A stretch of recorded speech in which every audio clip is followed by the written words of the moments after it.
leur donner une lueur d'espoir dans la vie, non pas en distribuant de l'argent au coin de rue, mais en montant des projets qui ont l'assentiment des communautés vulnérables et en levant des fonds auprès de notre fondation et auprès d'autres amis pour pouvoir rendre la vie plus facile à ces communautés. J'ai eu le privilège et le plaisir de participer à plusieurs activités du Lions Club dans le domaine clé, comme l'appui en cas de désastre naturel. Nous avons aussi leur appui pour les campagnes visant à améliorer la santé de nos populations. Nous sommes aussi en partenariat avec eux pour des projets pour encourager le leadership des jeunes dans le développement social. Et donc, toutes ces initiatives contribuent vraiment à améliorer la situation des populations dans les zones où ces initiatives sont mises en œuvre. Et donc, nous réjouissons de cette mission du gouverneur de la Lions Club qui est avec nous. Et nous sommes convaincus qu'à travers cette mission, nous allons renforcer le partenariat. Créé en 1917 aux États-Unis, le Lions Club a vu le jour au Togo dans les années 60 et compte 15 clubs aujourd'hui. Les responsables du Lions Club Togo projettent la création d'un club à Kara. L'organisation œuvre dans l'humanitaire. Il est 20h09. Autre sujet évoqué ce soir, le retour au pays natal des Togolais de la Centrafrique, victimes de la guerre fratricide qui déchire ce pays. Ils ont été accueillis ce jeudi sur le site de Logopé par des membres du gouvernement. Robert Potogwe, Sylvain Aboudjou.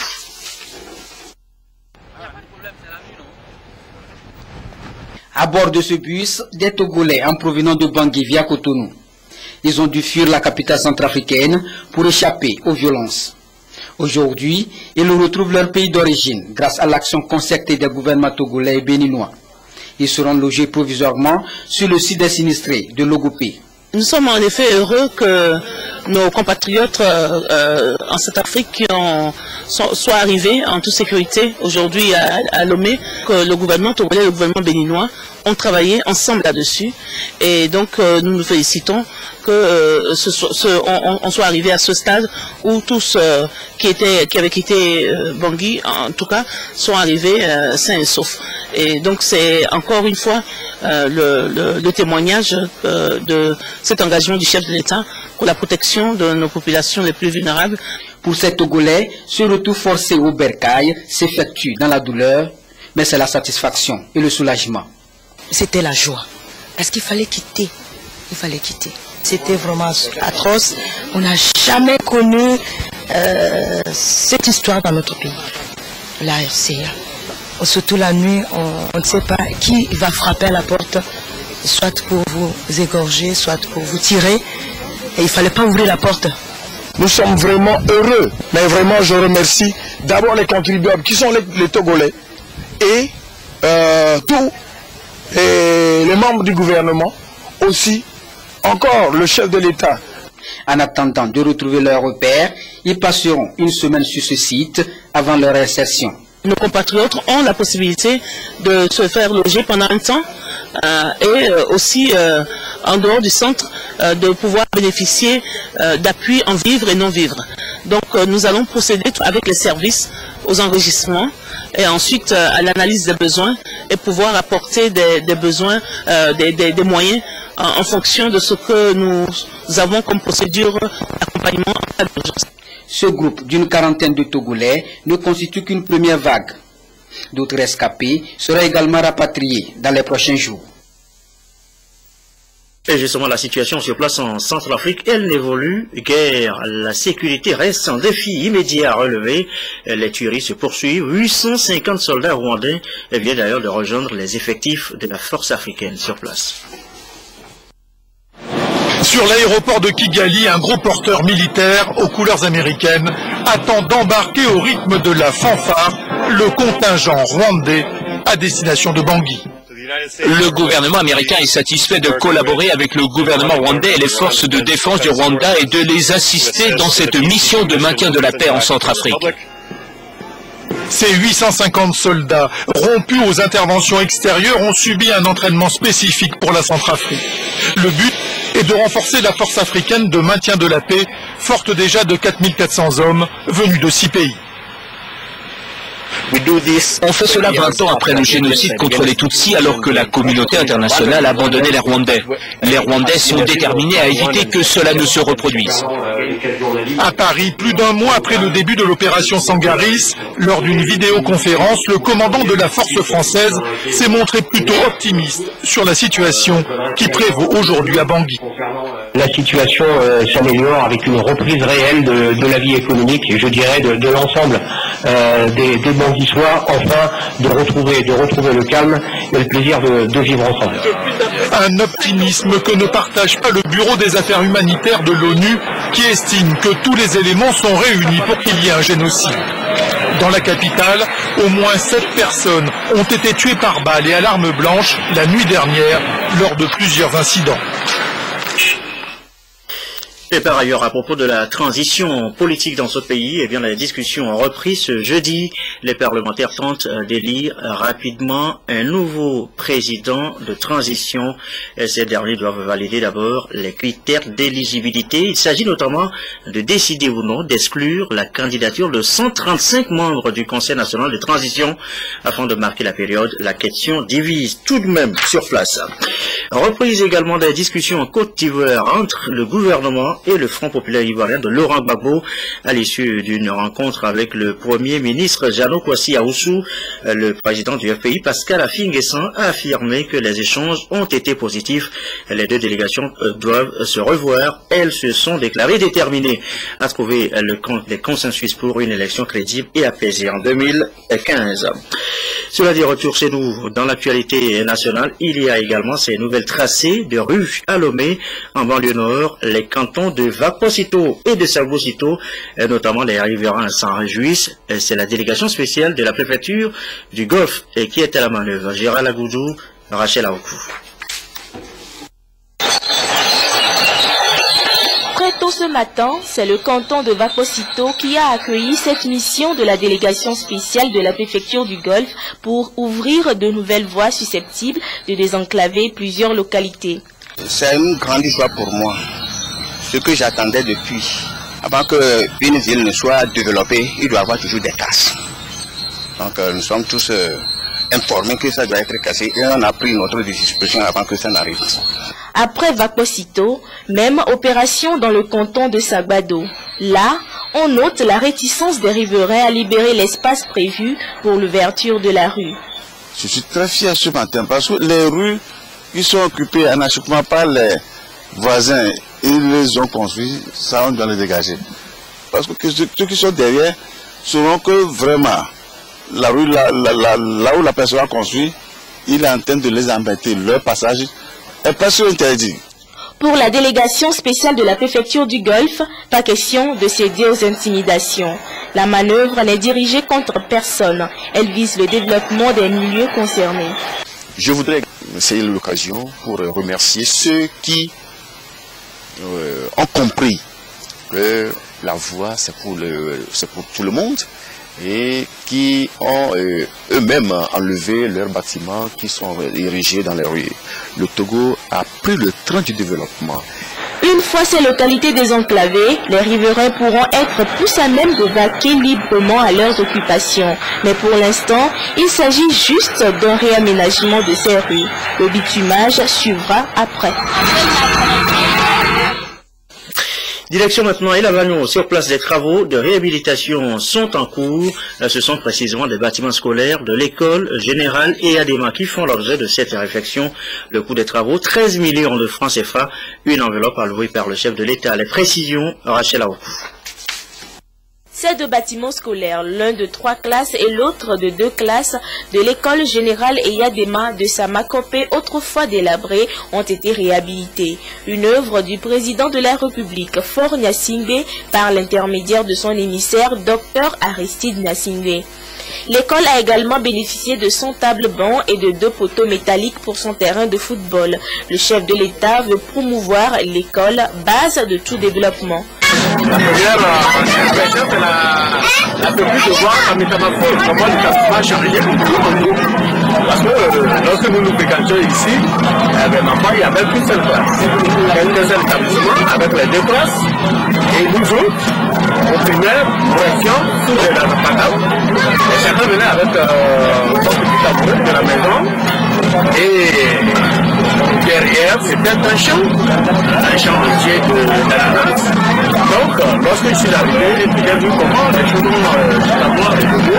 C'est une très grande joie. Parce que d'abord, ça change un peu l'allure de l'établissement. Et puis, ça permet aux enseignants, tout aux élèves, de travailler dans de meilleures conditions. Les bénéficiaires ont promis de faire bon usage de ces dons et ont remercié le chef de l'État pour sa politique de l'éducation pour tous au Togo. En ce temps, à Niamassila, près de Blita, c'est le centre médical social qui fait lui aussi objet de réflexion. Les travaux d'aménagement viennent d'être lancés là aussi et c'est une délégation de la présidence de la République qui a lancé ces travaux. Reportage, Eric Djaniko, Ramdan Bassila. C'est avec un grand soulagement que les habitants du canton de Niamassila ont accueilli la délégation venue au nom de la présidence de la République. Une équipe venue lancer les travaux d'aménagement du dispensaire du dit canton. Chefs traditionnels, autorités politiques et religieuses ont assisté à ce projet d'aménagement initié pour le bien-être des populations. Et quant à ce qui concerne la santé, notre président de la République ne badine pas. Et c'est pour cela qu'il a dépêché un comité pour venir voir, inspecter les lieux, voir si réellement cela vaut vraiment ce que la population réclame. Et on est venu faire premièrement les expertises. Et ce n'est qu'après cela que le lancement des travaux de réhabilitation ont eu lieu.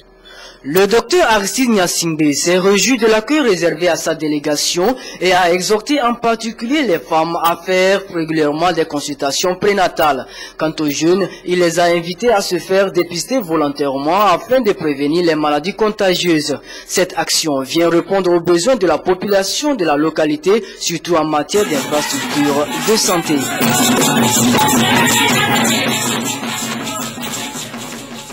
En rapport encore avec la santé des populations, on note ce soir ce déplacement au CHR Karatomde de l'ambassadeur de Chine au Togo.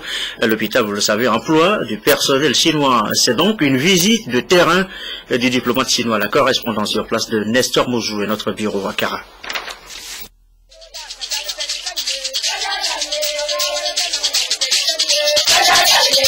Un mois après sa prise de fonction, l'ambassadeur de la République populaire de Chine va à la découverte du Togo profond. Kara est l'une des premières villes de l'intérieur à accueillir le diplomate chinois. Liu Hyushi a visité le centre hospitalier régional de Kara Tomde, une des réalisations de la Chine au Togo. Un centre auquel la Chine apporte son expertise à travers des équipes médicales qu'elle envoie. Je vois que ici, des médecins chinois qui travaillent depuis longtemps, depuis des décennies, qui travaillent pour les populations locales, et je dois leur exprimer les meilleurs vœux. Je vous assure que cette coopération amicale va continuer. Mise en service en 1994, le CHR de Kara Tomde, plus connu sous le nom d'hôpital chinois, est un centre de référence. Aujourd'hui, cet hôpital éprouve certaines difficultés. L'ambassadeur lui-même, comme il a mis pied ici au CHR, il a vu l'état de délabrement du bâtiment. C'est urgent que ce bâtiment soit réhabilité.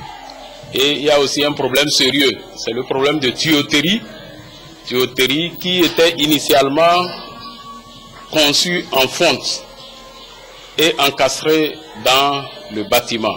Cette tuyauterie est fortement corrodée. Il a pris de la rouille et actuellement c'est dangereux. L'eau n'est pas de la bonne qualité, elle est juste utilisée pour la vaisselle. Les autorités de la santé et les autorités politiques de la préfecture de la Kosa et l'ambassadeur chinois ont salué l'excellence des relations qui existent entre le Togo et la République populaire de Chine. Des relations qui ont été établies le 19 septembre 1972. 42 ans d'amitié qui ont permis au Togo de bénéficier du savoir-faire chinois dans plusieurs domaines. Autre titre de l'actualité ce soir, la technologie et la science, des domaines de connaissances portés depuis cette semaine par une caravane. Le message est clair, suscité de l'intérêt dès le bas âge pour ces deux disciplines. Les précisions de Sylvain Abdou.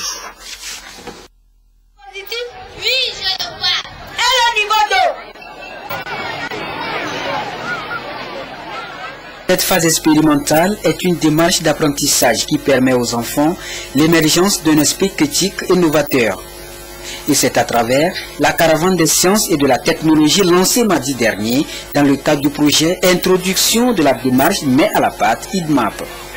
Ce programme éducatif innovant permettra aux enfants de démontrer leur savoir-faire pour la promotion de la science au niveau du primaire et surtout d'améliorer l'enseignement des sciences à travers des approches expérimentales. Nous ne faisons pas une caravane de rue, mais nous allons inviter plusieurs élèves issus de plusieurs écoles à venir dans un centre. Et là, ils organisent des stands d'activité, de manipulation, de réflexion et d'engagement pour des comportements citoyens. Et c'est cela. Ils iront dans les écoles, travailler avec leurs enseignants. Ce n'est pas une journée seulement festive, mais c'est une journée pour permettre aux enfants un peu de s'amuser, oui, mais de faire des manipulations, d'apprendre et de comprendre comment on doit se comporter vis-à-vis de notre cité. L'objectif, aider les enfants à mieux appréhender les questions de développement humain durable et réveiller en ces apprenants le goût de la science et de la technologie. C'est à terme de faire en sorte que dans les curricula, dans les programmes scolaires, on introduise une autre façon d'enseigner les sciences et d'apprendre les sciences pour nous éveiller, pour nous mettre en éveil et pour faire en sorte que nous évitions les pollutions autour de nous qu'on fait sans y penser. L'éducation scientifique et technologique permet selon les initiateurs de développer aussi le langage, le raisonnement et l'écoute des enfants. Ce projet s'étendra aux autres régions du Togo et va durer une semaine. On revient justement à cette question, la science, la technologie, comment justement les enseigner dans nos écoles. Il semble que l'empirisme soit la meilleure méthode. Carmen Madjiakapou. Des expériences au laboratoire pour mettre en pratique ce qui a été appris en classe. Eh bien, nous sommes au lycée scientifique de Lomé, une initiative du gouvernement pour promouvoir l'enseignement des sciences au Togo. Nous manquons de scientifiques, nous manquons de compétences dans les matières scientifiques pour former les cerveaux dont le Togo a besoin pour son développement. Une initiative a été prise et c'est sous l'impulsion du chef de l'État, Fort Recherche Mianasimbe, pour faire fonctionner les lycées scientifiques où on ne recrute et on ne forme que des élèves ayant des aptitudes à assimiler les mathématiques et les sciences physiques. 244 élèves se donnent aujourd'hui corps et âme dans cet établissement pour constituer une pépinière en matière de ressources humaines qualifiées pour le Togo. Je remercie les autorités pour tout ce qu'ils nous ont fait. Ils ont mis tout à notre disposition, des livres, tout ce dont on a besoin. On a tout le matériel nécessaire pour réussir. Ils ont amené les ordinateurs, mais il n'y a pas encore l'Internet. Donc, j'aimerais bien qu'il y ait l'Internet pour les recherches, pour améliorer aussi nos performances. Néanmoins, aux yeux des enseignants, des efforts restent à faire. Ceux qui enseignent d'abord les mathématiques ne sont pas des spécialistes. Je pense que pour trouver des solutions, l'État doit s'engager quand même à former donc des enseignants. Il faut un spécialiste pour un domaine bien déterminé. Je voudrais profiter de l'occasion quand même pour donner des arguments pour pouvoir défendre donc la formation scientifique de façon générale. En partant de la déclaration du président Obama lors d'une cérémonie donc, de remise donc, de prix aux collégiens lycéens. Donc, il a décliné son intention donc, de proposer sur le projet de budget donc, de 2013 80 millions de dollars en faveur donc, de l'enseignement donc, des sciences et de mathématiques. Loin d'être une bête noire pour les élèves, les sciences se présentent aujourd'hui comme un domaine d'avenir. Les jeunes sortis du lycée scientifique seront des oiseaux rares que les entreprises et les centres de recherche voudront à tout prix dénicher. La page sport de cette édition maintenant, et c'est avec Claude Amand ce soir. Claude, bonsoir. Alors, du football pour commencer, ce soir, le contrat du Didier Six arrive à terme. C'est le sélectionneur des éperviers du Togo. Gerson, depuis hier, les éperviers n'ont plus d'entraîneur. En effet, le contrat de Didier Six, signé depuis le 16 janvier 2012 pour 2 ans, est arrivé à échéance. Pour l'essentiel, on retiendra que l'ancien joueur de Valenciennes a qualifié notre pays pour la CAN 2013 en Afrique du Sud. Alfred Colani. Le 16 janvier 2012, le technicien français du D6 signait un contrat avec le Togo pour coacher les éperviers. Selon les termes de ce contrat, l'ancien joueur de Valenciennes avait pour mission principale de qualifier le Togo pour la Coupe d'Afrique des Nations 2013 et la Coupe du Monde 2014. Il devra également mettre ses compétences au service des équipes nationales du Togo et des clubs en cas de compétition continentale ou intercontinentale. À l'heure du bilan, on peut noter la qualification du Togo pour la CAN 2013 et pour les quarts de finale de la compétition pour la première fois dans l'histoire du football togolais. Mais à côté, plus de points négatifs que positifs. Les éperviers ont été éliminés de la Coupe du Monde 2014 suite à une grosse faute administrative lors du match contre le Cameroun à Lomé avec la titularisation de Romao Alexis, pourtant inéligible pour le match. Autre point négatif, le technicien français a brillé par son absence sur le territoire national, ce qui ne lui a pas permis d'assumer l'autre partie de ses attributions. En dehors du terrain, l'homme a été souvent difficile à gérer. Ses incessants coups de gueule avec ses dirigeants et ses nombreuses menaces de démission, même s'il est souvent revenu sur sa parole, ont fini par lasser tout le public sportif togolais. Et pour reprendre les propos d'un observateur du football togolais, entre Didier Six et ses employés, c'est je t'aime moi non plus. Maintenant que son bail a pris fin, les yeux sont tournés vers la fédération et le ministère pour lui trouver un remplaçant ou lui renouveler son mandat. Il faut vite faire car les échéances ne sont pas très loin de nous. Et voilà, donc les éperviers qui n'ont à leur âge maintenant plus d'entraîneur, mais les ans de moitié ont toujours leur entraîneur et ils se préparent donc pour défendre les couleurs nationales en Ligue africaine des champions qui continuent donc d'affûter leurs armes. Claude. Hier, au stade de Kégué, ils ont affronté Etekan FC. Le match s'est soldé par un score de parité. D'un mais partout, Lamine Konaté. Sur la route menant au Nigeria face à Enyimba, double vainqueur de la Ligue africaine des champions en 2003 et 2004, les Anges de Notiens se sont frottés jusque-là aux équipes de petit calibre. Académie Super Foot battu 3-0, 2-1 contre Agoua de Kusuntu et le dernier match en date, un partout face à Etekon. Est-ce une stratégie ou c'est faute d'avoir des adversaires à la taille du club nigérian? C'est faute d'adversaires peut-être de grande taille que nous jouons avec les moyens, ils ne sont pas rien. S'il n'y a personne, on ne peut pas continuer que des entraînements, il faut trouver des écoles de foot. Vous allez voir que tous ceux qui ont joué cet après-midi sont plus vieux que nos joueurs, veut dire que ce n'est pas une école de foot, c'est des écoles qui prêtent des joueurs au club et à la trêve les joueurs reviennent et je crois que l'impact physique quand même a beaucoup joué sur nos joueurs. Les Anges de Notiens ont déjà arrêté une liste de 25 joueurs pour la campagne africaine. Liste dans laquelle on peut noter les renforts comme Samari Moutsapari, Tojo Edem, tous deux de Dito, Fodolaba d'Agaza, Komla Togaba venu de la Malaisie et Mani Sapoul. Mais le mélange ancien et nouveau ne prend pas encore. La mayonnaise à prendre, mais comme je vous dis, il y a des joueurs qui sont arrivés hier et avant-hier. On sait bien que ce sont des bons joueurs. On va pas s'alarmer, c'est notre travail. Maintenant, on est à moins de 3 semaines d'une grande compétition. On va encore travailler dur demain et après-demain, jusqu'au 9 février. On va pas baisser les bras. C'est certain. On veut représenter le Togo au plus grand échelon africain et on ne doit pas être ridicule. À 3 semaines du match aller au Nigeria, les joueurs gardent tout simplement la tête sur les épaules. Depuis nous avons commencé, ça a l'air de venir. Et nous sommes là pour travailler. On est vraiment sûr qu'on fera quelque chose contre Niba. Ils mettront donc à profit les jours à venir pour régler certains détails avant de s'envoler sur le Gabon pour un tournoi à 4 du 23 au 27 janvier.